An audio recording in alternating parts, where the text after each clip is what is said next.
The signature isn't even close to matching, I whispered, staring at the documents spread across my apartment floor. My grandfather's will, the real one, lay next to the forged version my stepsister Madeline had submitted to the probate court. 3 months had passed since Grandpa James died, leaving his entire art collection and investment portfolio to me. He'd raised me after my parents' death, teaching me everything about art authentication and investment. The collection was worth millions, but its real value was sentimental. Each piece held memories of hours spent with him, learning the subtle details that separated masterpieces from forgeries. But Madeline had other plans. The day after the funeral, she'd swept into the probate hearing with a different will, one that left everything to her. The signatures looked genuine at first glance, the paper aged appropriately, even the lawyer's notary stamp seemed correct. I knew it was fake. Grandpa would never change his will without telling me. But Madeline had planned everything perfectly. "I'm sorry, Miss Collins," the judge had said, "but this will is more recent, properly notarized, and clearly expresses your grandfather's final wishes. The estate passes to Madeline Turner." I stood in the courthouse parking lot that day, watching Madeline climb into her Mercedes. She rolled down the window, her perfect smile gleaming with victory. "Enjoy being poor, Sophie," she called out. "Maybe you can get a job as a gallery security guard, to stay close to the art you'll never own." That was 3 months ago. Now, living in my small apartment after being evicted from Grandpa's house, I was finally putting the pieces together. The forged will was good, professional grade, but it wasn't perfect. 15 years of studying art authentication with Grandpa had taught me how to spot even the tiniest flaws in forgeries. My phone buzzed, a text from my best friend Lily. "Turn on channel 7 now." I flicked on the TV just in time to see Madeline standing at a podium, her arm wrapped around a tall, distinguished-looking man.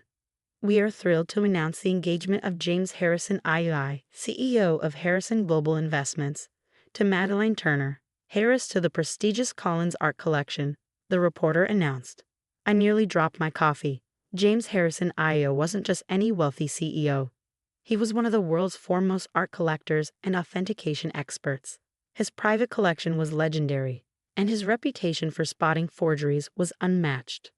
The couple met at a charity auction, the reporter continued, where Ms. Turner was showcasing pieces from her recently inherited collection. They planned to combine their collections after the wedding, creating one of the largest private art holdings in the country. The camera zoomed in on Madeline, resplendent in designer clothes bought with my grandfather's money. "James and I share a passion for authentic art," she simpered. "He's been absolutely fascinated by some of the rare pieces in my collection." "I bet he has," I thought, remembering the hundreds of hours Grandpa and I spent documenting every detail of each piece, including some very specific flaws that only a true expert would recognize. My phone buzzed again. "Lily, isn't Harrison the guy who exposed that huge art forgery ring last year?" I smiled for the first time in months. Madeline might have fooled a probate judge with her forged will, but she was about to show her fake collection to someone who would spot the inconsistencies immediately.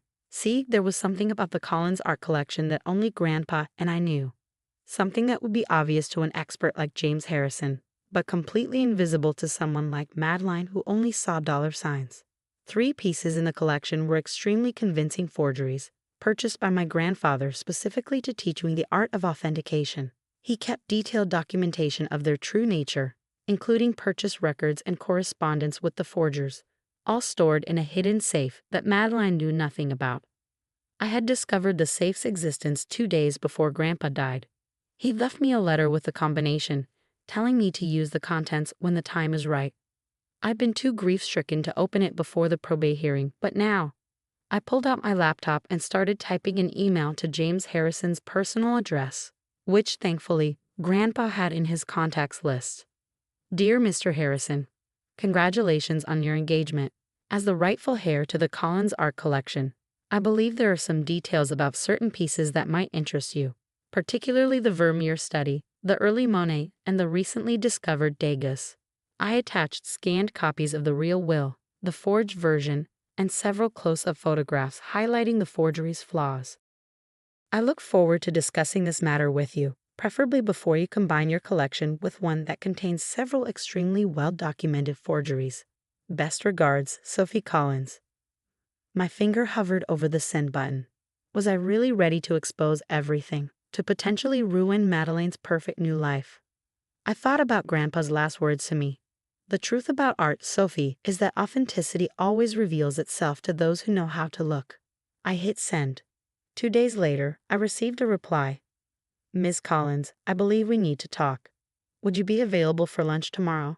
There are some interesting discrepancies in your stepsister's collection that I'd very much like to discuss. Regards, James Harrison II. I looked around my small apartment at the art books and authentication guides scattered everywhere, at the documents proving Madeleine's deception. Soon, a real expert would see exactly what she'd done, not just with the will, but with the precious collection she'd stolen. Madeleine had taught me that some people will do anything for money, but Grandpa had taught me something more valuable, that true authenticity, whether in art or in life, eventually comes to light. As I replied accepting the lunch invitation, I smiled thinking about Madeleine's words in the courthouse parking lot. Maybe she should have spent less time gloating and more time learning about the collection she'd stolen. Because sometimes karma doesn't just happen, sometimes it needs an expert's eye to reveal the truth. The restaurant James Harrison chose for our meeting was exactly what you'd expect from a billionaire art collector. Elegant, private, and discreet. I felt out of place in my simple dress, but I carried something more valuable than designer clothes. Grandpa's documentation about the forged artworks. Harrison was already seated when I arrived, studying photographs of the collection spread across the table. He stood as I approached, his expression unreadable. Miss Collins, he extended his hand. Thank you for bringing this to my attention. Though I must admit, I was already concerned about certain pieces in your stepsister's collection. I sat down, placing my folder on the table. You noticed the inconsistencies in the vermeer. His eyebrows rose slightly. The brushwork on the bottom left corner. Yes, most people wouldn't catch that. My grandfather taught me well, I said, opening the folder. He bought that piece specifically because it was such a masterful forgery. He used it to teach me about authentication. I pulled out the original purchase documentation, along with Grandpa's detailed notes about the forgery's creation. Harrison's eyes widened as he read. This is extraordinary, he murmured. James Collins was a legend in authentication circles, but I had no idea he was documenting forgeries this way. There's more, I said, revealing the rest of the papers. The Monet and the Degas. They're also forgeries, exceptional ones, but fake nonetheless. My grandfather kept every detail about their origins. Harrison leaned back, running a hand through his silver hair. Miss Collins, do you understand what this means? Your stepsister has been presenting these pieces as authentic. She's already accepted offers from major museums for viewing rights. I know. I met his eyes steadily, just like she presented a forged will to steal my inheritance. I showed him the two versions of the will, pointing out the subtle discrepancies that proved the newer one was fake. His frown deepened as he examined them. The probate judge missed this? He asked, pointing to a tiny flaw in the signature. Madeleine hired professionals. They're good, just not good enough for someone who knows what to look for. At that moment, the restaurant's door burst open. Madeleine stormed in, her face flushed with anger. What are you doing here? She demanded, glaring at me. James, darling, why are you meeting with her? Harrison stood slowly. We were discussing the Collins collection, particularly some interesting details about its authenticity. Madeleine's face paled slightly, but she recovered quickly. Authenticity. Everything in that collection is genuine.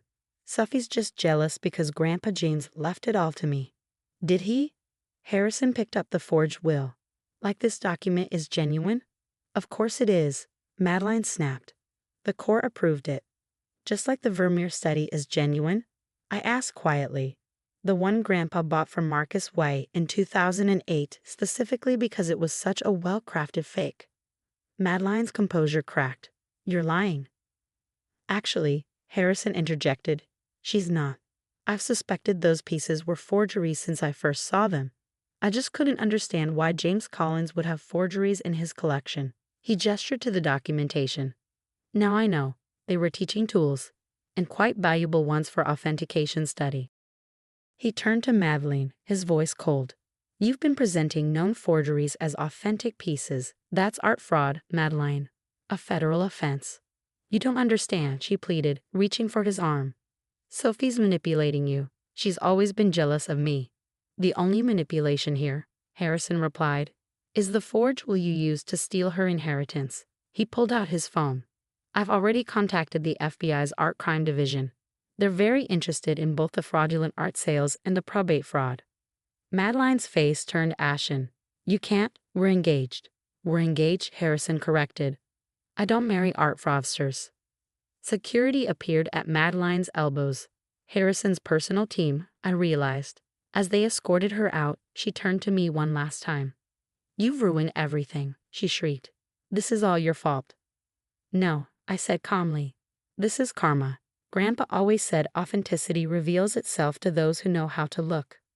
After she was gone, Harrison turned to me. The FBI will want to speak with you about the documentation. The probate court will also need to be notified about the forged will. I nodded, gathering the papers. I know, I'm ready.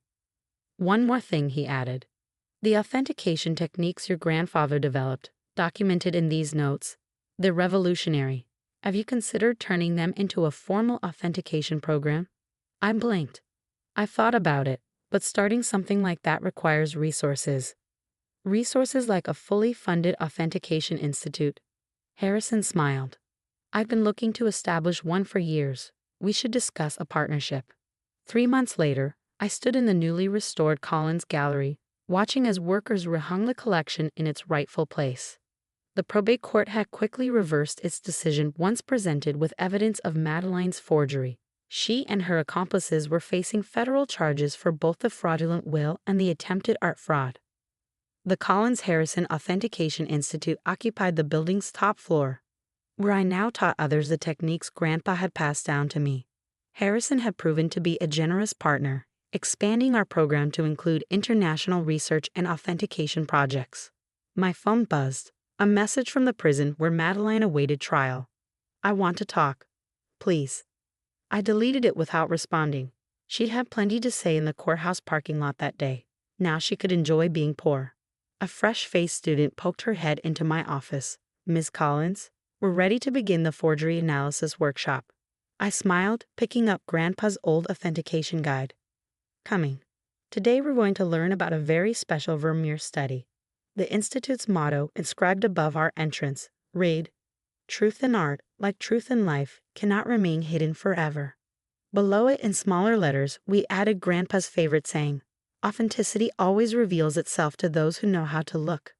Madeline had taught me that some people will do anything for money, but Grandpa had taught me something far more valuable, that true expertise, patience, and integrity eventually triumph over deception.